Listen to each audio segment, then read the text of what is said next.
एक असा प्रसंग झाला की ती मुलगी थोडी मंद होती आणि त्या मुलीला शेजारचे लोक पाणी भरून दे, तुला 1 रुपया देईल, हे होतं. साधारण 14 वर्षाची मुलगी होती आणि ती असं काम करायची, पण तिला कधीच कळालं नाही की जी व्यक्ती माझ्यासोबत जे काही करते हे माझं शोषण आहे किंवा काय.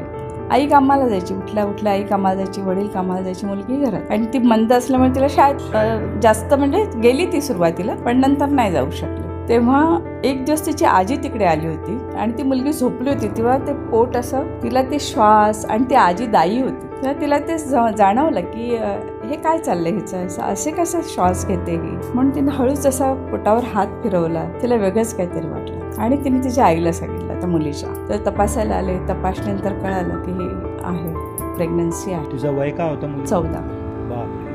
म्हटलं कोण? मग तिने सांगितलं की काका. तर कधी कधी अत्याचार हे घरातनंच होत असतात. किती मुलींमध्ये मी पाहिलेले की वडील सुद्धा मुलीला स्पर्श करतात. एकदा तर एक खूप लहान मुलगी होती, 11 वर्षाची होती, 11-12.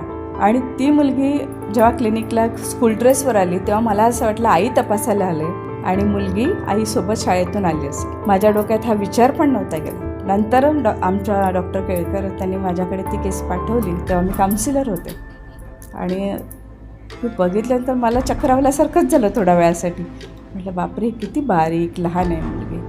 आणि जेव्हा त्या मुलीशी बोलले तेव्हा जवळजवळ तो 35 वर्षाचा माणूस होता. केवळ एक चॉकलेट मिळायचं. तिला ॲक्च्युली काय समजणार आहे या गोष्टीचं, असं त्या मुलीचं शोषण होतं. आणि आई म्हणते की नाही, माझी मुलगी घराबाहेर जात नाही, माझी मुलगी घराबाहेर नाही. मग मी त्यांना एकच प्रश्न केला, मग घरात शोधा. जर ती बाहेर जात नाही तर तुम्ही घरी शोध घ्या.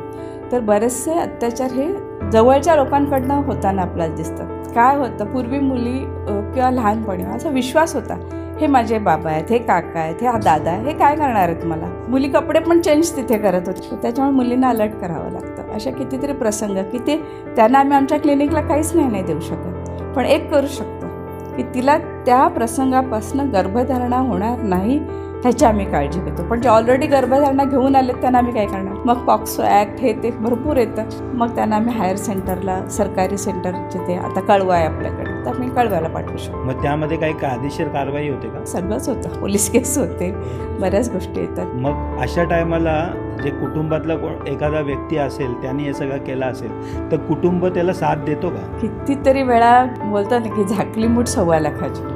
अशा घटना तर जास्त. आपण म्हणतो पोलीस केस करा, आईवडिलांना सांगतो, तोपर्यंत आईवडील गायब झालेले असतात क्लिनिकमध्ये.